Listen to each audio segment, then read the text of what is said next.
சங்கமே முதல் சங்கமா அண்டமெல்லாம் அறிய வச்சு வேலும் மயிலுன்னு கொடியெடுத்து உலக ஆள வந்த தமிழ் வீரனே.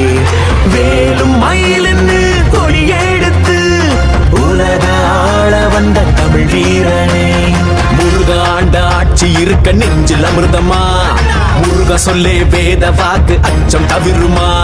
பழனி முருக பார்க்க வரவே படையெடுத்தோம். எட்டு திக்கும் முருக ஆட்சி தமிழ் பெருமையே. சுவாமி மலையனே வேலேந்தீவா தனிகை